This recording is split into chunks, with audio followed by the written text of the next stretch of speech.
अध्याय 21 श्री दंडी स्वामींचे कुकुटेश्वर येथे आगमन, साधकांची स्थानशुद्धी, भावशुद्धी आवश्यक. मी गुरु आज्ञेप्रमाणे गुरुचरण सोबत मांचाल ग्रामदर्शनासाठी निघालो. मार्गामध्ये मला श्रीपाद प्रभूंच्या लीला वारंवार आठवत होत्या. अध्यात्माबद्दलचे अनेक विषय मी गुरुचरणांकडून समजावून घेत होतो. ते म्हणाले, दीर्घकालाच्या ध्यानाने, आराधनेने, पवित्र मंत्रोच्चाराने आणि श्रद्धेने केलेल्या पूजा विधानाने येथील भूमी आणि वायुमंडळ अत्यंत शुद्ध झाले आहे. पवित्र भाव असणारे भक्त तेथील पवित्र स्पंदनांचा स्वीकार करतात. अपवित्र भक्तांना अपवित्र स्पंदनांचा अनुभव येतो. एखाद्या ठिकाणी वायुमंडळातील भाव तरंग प्रबळ शक्ती संपन्न होऊन त्या विशिष्ट स्थानास आकर्षित होतात. यात आश्चर्य वाटण्यासारखे काही नाही. त्यामुळे साधक स्थळशुद्धी होऊन तेथे राहू शकतात.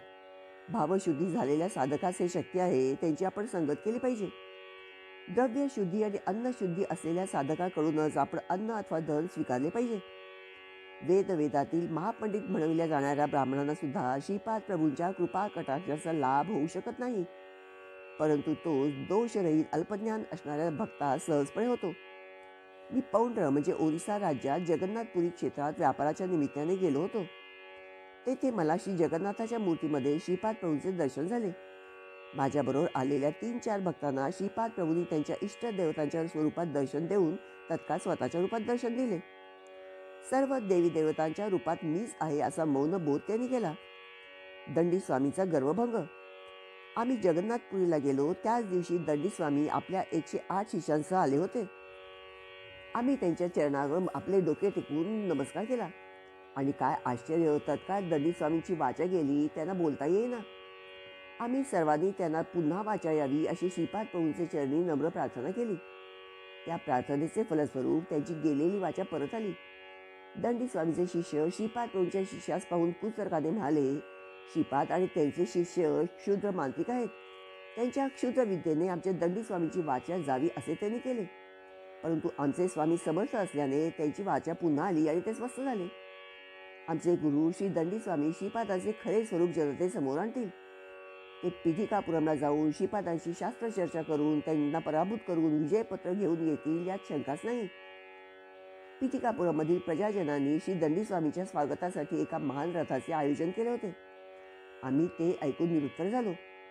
जेव्हा भक्त श्रीपाद प्रभूंना अनन्य भावाने शरण जातो तेव्हा ते आपल्या लीला विधानांनी भक्तांचे संकटातून रक्षण करतात. आश्चर्याची गोष्ट अशी की समस्या निर्माण करणारे आणि त्यांचे निराकरण करणारे सुद्धा श्रीपादच. अशा अनेक अंतर्मय लीला करून श्रीपाद प्रभू सर्व दत्तभक्तांना अनुभव करून देत. काही दिवसांनी दंडी स्वामींनी पिठिकापुरम क्षेत्री प्रवेश केला. माझ्या भाग्यामुळे मी सुद्धा तेथे आलो होतो. बापनारिलू, अपळराजू आणि श्रीपाद प्रभूंच्या विरुद्ध असणाऱ्या लोकांची पिठिकापुरम गावात कमी नव्हती.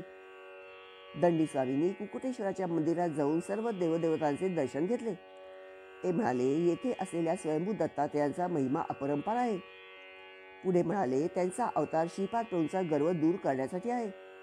त्या दिवसापासून त्यांनी आपल्या संकल्पशक्तीने कुंकुम, विभूती यासारखे पदार्थ निर्माण करून आपल्या भक्तांना देण्यास सुरुवात केली. तेथील ब्राह्मणांनी वेदमंत्राच्या गजरात दंडी स्वामीचे स्वागत करून त्यांना कुकुटेश्वराच्या मंदिरात नेले. गावात दंडी स्वामी आल्याची दवंडी पिटवली. स्वतः दत्त अवतार असलेल्या श्रीपाद प्रभूंनी दंडी स्वामींची तपस्या जाणून त्यांना साष्टांग नमस्कार घातला. अपळराजू शर्मा यांनी दंडी स्वामींचे दर्शन घेऊन परंपरेनुसार पूजा अर्चा होत असलेली एक काळ्या पाषाणाची मूर्ती त्यांना अर्पण केली. वेंकटप्पा श्रेष्ठी यांच्या अध्यक्षतेखाली आर्य वैश्य समितीचे संमेलन झाले. यात एक ठराव सर्वमते पास झाला की कोणत्याही परिस्थितीत दंडी स्वामींच्या अकृत्यांना श्रीपाद प्रभू, अपळराजू शर्मा आणि बापनारिलू सहकार्य देणार नाहीत. श्रीपाद प्रभू आपल्या आजोळच्या घरातील अंगणात असलेल्या औदुंबराच्या झाडाखाली विश्रांती घेत होते. दिव्य कांतीच्या कळा पसरवणाऱ्या श्रीपाद प्रभूंकडे पाहून श्रेष्ठींना गहिवरून आले आणि त्यांच्या नेत्रातून काही अश्रुबिंदू उमळले. बापनारिलू, अपळराजू आणि श्रेष्ठी श्रीपादाच्या मुखारविंदाचे अवलोकन करीत त्याच्या अगदी जवळ बसले. श्रीकृष्णासारख्या दिसणाऱ्या श्रीपाद प्रभूंना भूक लागली होती. त्यांची आजी राजमंबाने श्रीपाद प्रभूंना खाण्यासाठी एका चांदीच्या भांड्यात दहीभात आणला. श्रीपाद प्रभूंनी तो मोठ्या आवडीने खाल्ला आणि आपल्या आजोबांना वेदघोष करा असे म्हणाले. बापनारिलूंनी वेदघोष करण्यास सुरुवात केली.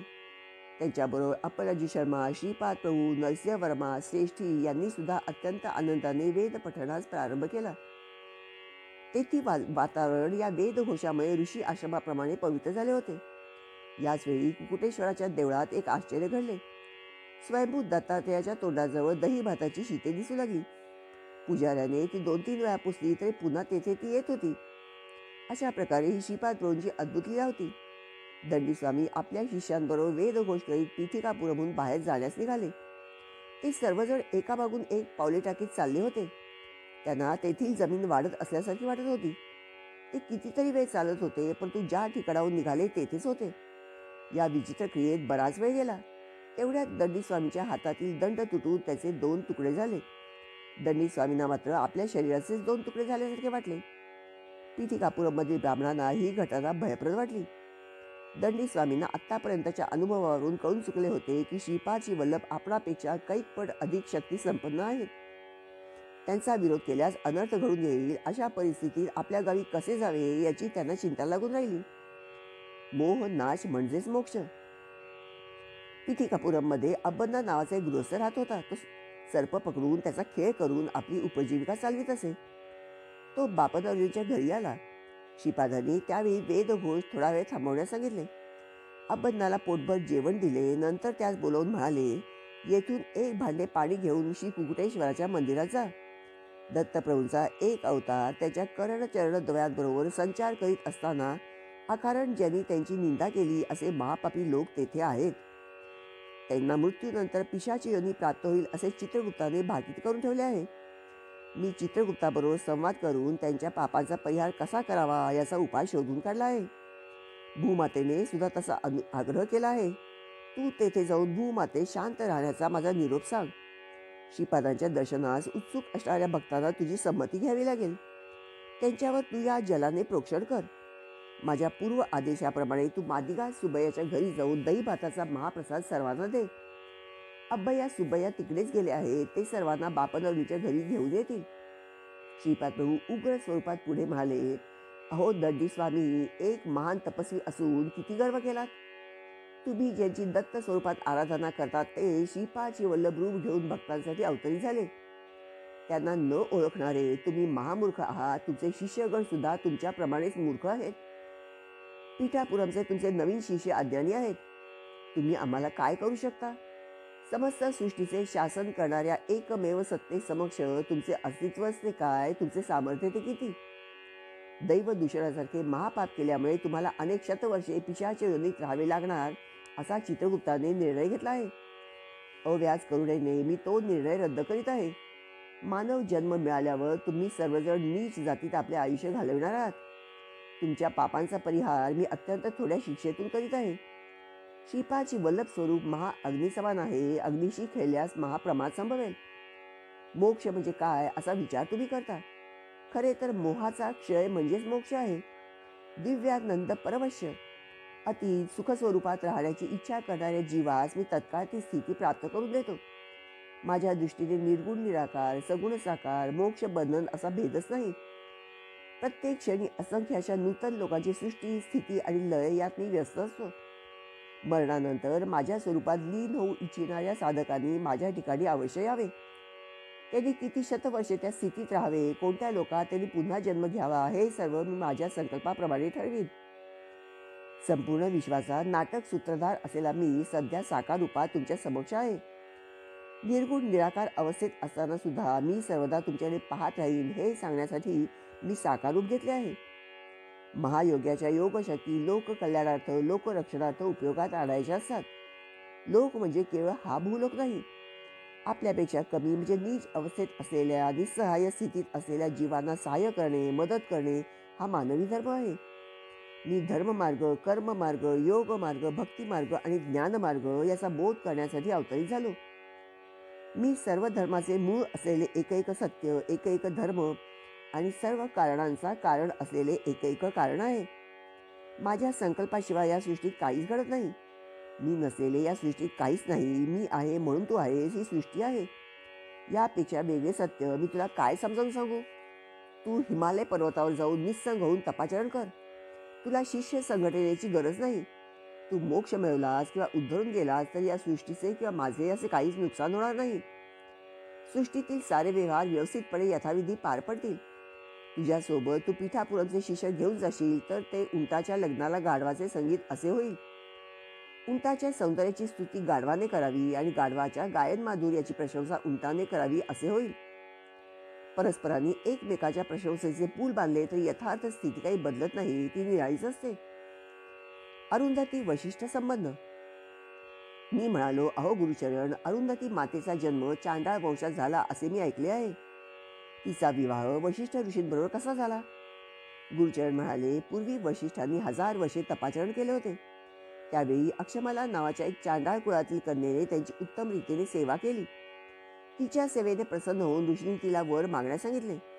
तिने म्हटले, वशिष्ठ मुनी माझे पती व्हावेत अशी माझी इच्छा आहे. मुनी म्हणाले, अक्षमाले, तू एक चांडाळ कन्या आहेस, मी एक सच्चिल ब्राह्मण आहे, मी तुझा पत्नी म्हणून कसा स्वीकार करू शकेन? या वक्तव्यावर अक्षमाला म्हणाली, अगोदर वर मागण्यास आपणच मला प्रेरित केले आणि आता इच्छित वर मागितल्यावर आपल्या वचनापासून मागे का फिरता? वाघ दोषाच्या भीतीने वशिष्ठ मुनी म्हणाले, तुझा देह माझ्या इच्छेनुसार करण्यास तुझी संमती आहे काय? तिने होकार दिला. वशिष्ठ मुनींनी तिला भस्म केले आणि पुन्हा जिवंत केले. असे त्यांनी 7 वेळा केले. 7व्या जन्मी तिचे सारे दोष नष्ट होऊन ती अत्यंत पवित्र स्त्री झाली. त्यावेळी वशिष्ठ मुनींनी तिच्याबरोबर विवाह केला. त्यांनी केलेल्या शुद्धीकरणाच्या कर्मास तिने विरोध केला नसल्याने तिचे नाव अरुंधती असे पडले. ही हकीकत वशिष्ठ गोत्रातील श्री नरसिंह वर्मा यांना श्री प्रभूंनी सांगितली होती. शूद्र जातीत जन्म झाला असला तरी ब्राह्मणाची कर्मे करणारा 7व्या जन्मी उपनयन झाल्यानंतर ब्राह्मण पदाला प्राप्त होऊन ब्राह्मण कुलात स्वीकारला जातो. त्या काळी समाजातील चातुर्वर्णाची विभागणी त्याच्या कर्मानुसार होत असे. ही समाजाच्या दृष्टीने हितकर योजना होती. परंतु काही काळानंतर ही विभागणी कर्मावर आधारित न राहता जन्मावर आधारित झाली. पूर्वीच्या काळी ब्राह्मण कुलात जन्मलेला ब्राह्मणाची नियतकर्मे न करता वाणिज्य करीत असेल तर तो वैश्याच्या वर्णास योग्य होईल. तसेच एखादा क्षत्रिय अत्यंत सात्विक वृत्तीचा असून त्याला ब्राह्मणांच्या कर्मामध्ये अधिक रस वाटत असल्यास तो ब्राह्मण पदाला योग्य होऊ शकत असे. श्री दत्तप्रभूंवर विश्वास ठेवणाऱ्या साधकांना ते उन्नत स्थितीत ठेवून त्याच्या योग्यतेप्रमाणे शिष्यत्व देत. कोणत्याही कुलात जन्मले किंवा कोणत्याही परिस्थितीत असले तरी सुखी जीवनाला आवश्यक असणारे आयु, आरोग्य, ऐश्वर्य श्री दत्तगुरू आपल्या भक्तांना देत. जन्म जन्मांतरीची कर्मबंधने तोडून उन्नत स्थितीत ठेवणे ही श्रीपाद प्रभूंची सहज लीला होती. दत्त भक्तांना स्वामींचे अभय वरदान. आम्ही मंचाला ग्रामी येऊन पोचलो. मंचाल ग्रामदेवतेने आम्हास दर्शन देऊन धन्य केले. तिने आपल्या दिव्य हस्ताने आम्हास प्रसाद दिला आणि म्हणाली, पूर्वीच्या काळी प्रल्हादास गुरुबोध केलेले श्री दत्तात्रेय भूलोकात श्रीपाद श्री वल्लभांच्या रूपात अवतरित झाले आहेत. त्यांचा संकल्प अनाकलनीय असतो. येणाऱ्या शताब्दींमध्ये प्रल्हादाचे सार्वभौम गुरु अवतरतील. हा प्रदेश मंत्रालय या नावाने प्रसिद्धी पावेल असे श्रीपाद प्रभूंनी स्वतः मला सांगितले होते. तुमचे सारे शुभ मंगल हो. असे बोलता बोलताच ती आपल्या पूर्व रूपात आली. आम्ही तेथून निघण्याच्या वेळी कृष्णदास नावाचा एक व्यापारी तेथे आला. मंचाल ग्रामदेवतेने त्याला सुद्धा प्रसाद दिला आणि फुलांची एक माळ दिली. आम्ही तिघे कुरुगड्डीला जाण्यास निघालो. आमच्याबरोबर प्रवासात कृष्णदास आल्यामुळे नवा उत्साह आला होता. बोलता बोलता एका प्रसंगानुसार कृष्णदास म्हणाले, परमात्म्यापासून ज्याप्रमाणे जगताची निर्मिती होते त्याचप्रमाणे पित्यापासून पुत्रांची निर्मिती होते. नवरदेव विवाहाच्या वेळी होमाच्या अग्निदेवतेस प्रार्थना करीत असे की हे अग्निदेव, मला या वधूपासून 10 कन्या पुत्रांची प्राप्ती व्हावी. नंतर त्याने पत्नीस मातेच्या स्वरूपात पाहावे असे शास्त्रवचन आहे. श्रीपाद प्रभूंचे 16 कलापूर्णत्व. गुरुचरण म्हणाले, अरे शंकर भट्टा, शिव आणि केशव अभिन्न आहेत. पंचभूतात्मक असलेली सृष्टी ही विष्णू स्वरूप आहे. दक्ष यज्ञाचा विध्वंस करणाऱ्या वीरभद्राशी विष्णू म्हणाले, मूल प्रकृती आणि ईश्वर यांच्या निमित्ताने पार्वती माता, राक्षसांशी युद्ध करणारी दुर्गा माता आणि कोपावस्थेतील कालिका माता ही सारी माझीच रूपे आहेत. ते स्वयं ब्रह्मा, विष्णू आणि रुद्र रूप असल्यामुळे त्यांना 16 कला परिपूर्ण असे मानले जाते. सावित्री काटक यज्ञाचे फलित म्हणजे श्रीपाद प्रभूंचा अवतार. सकल जनांच्या बुद्धिमत्तेस प्रेरित करणारी आणि सर्व मंडलाच्या मध्यभागी असलेले दिव्य तेज म्हणजेच गायत्री माता तिची 24 प्रतीके आहेत. त्रेतायुगातील भारद्वाज मुनींनी पीठिकापुरम क्षेत्री सावित्र काटक यज्ञाची योजना केली होती. त्यावेळी मुनींनी केलेल्या भाकितानुसार श्रीपाद शिवल्लभाचा अवतार झाला. ते शक्ती स्वरूप असून अर्धनारी नटेश्वर आहेत. ते साधकांची बुद्धी आणि प्रवृत्ती वाढवून धर्ममार्गाने जीवन व्यतीत करण्यास प्रेरित करतात. हे त्यांच्या या महाअवताराचे वैशिष्ट्य आहे. मला कृष्णदासांकडून अनेक विषयांची माहिती मिळाली. अनेक नवीन गोष्टींचे ज्ञान झाले. कृष्णदास म्हणाले, श्रीपाद प्रभू हे पिपिलिकापासून ते ब्रह्मापर्यंत सर्वत्र व्याप्त आहेत. एकदा नरसिंह वर्माच्या शेतात श्रीपाद शिवल्लभ आणि वर्मा विश्रांती घेत होते. तेवढ्यात तेथे 2 नाग आले. श्रीपाद प्रभूंनी मोठ्या कौशल्याने मारून दूर फेकले. वर्मांना गाढ निद्रा लागली होती. त्यांच्या जवळच अत्यंत मोठ्या आकाराच्या लाल मुंग्या आल्या.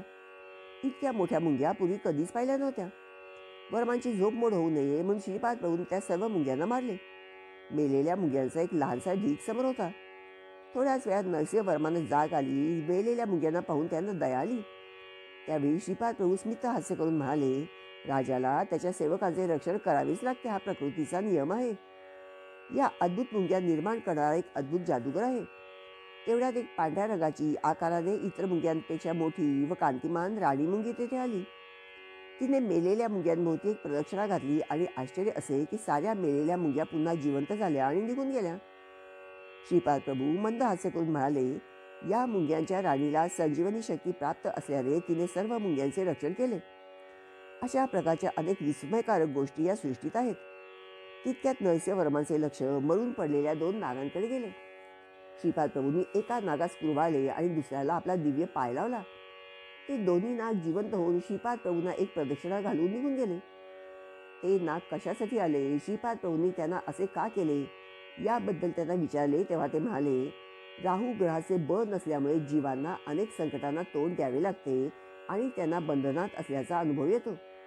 यालाच काही लोक कालसर्प योग म्हणतात. राहू हा सर्व देवतांची आधी देवता आहे.